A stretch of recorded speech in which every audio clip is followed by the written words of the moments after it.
धुळीच्या प्रदूषणामुळे ठाणे महानगरपालिकेने थेट कारवाई करण्यास सुरुवात केलेली आहे। शहरामध्ये मोठ्या प्रमाणात हवा प्रदूषण होत असल्याने महापालिका सहाय्यक आयुक्तांनी आता बैठक बोलावली होती आणि या बैठकीत बांधकाम व्यावसायिकांना नियमांचे पालन न केल्यास कारवाई करू असे आदेश देण्यात आले।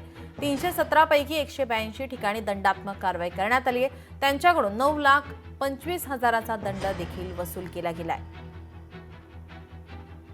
याचाच आढावा घेतला आमचे प्रतिनिधी मनीष गांगुर्डे यांनी। पाहूयात।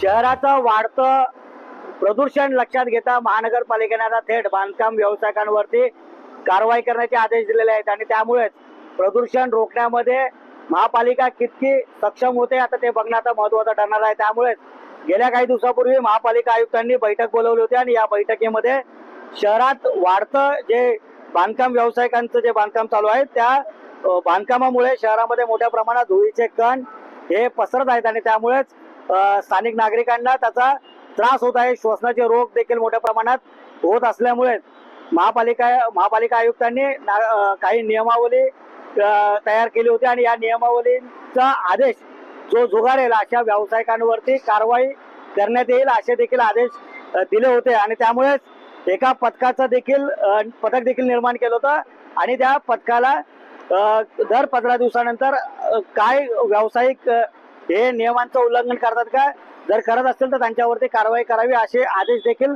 देण्यात आले होते आणि त्यामुळेच आता थेट आयुक्तांनी आणि नगरविकास सहाय्यक आयुक्तांनी आता निर्णय घेतला आहे की ज्या बांधकाम व्यावसायिकांनी नियमांचं उल्लंघन केलं आहे त्यांच्यावर आता थेट कारवाई होणार आहे। दंडात्मक वसुली देखील केली जाणार आहे। मनीष गांगुर्डे, लोकशाही मराठी, ठाणे। लोकशाही मराठी ऐका, पहा, जागरूक रहा।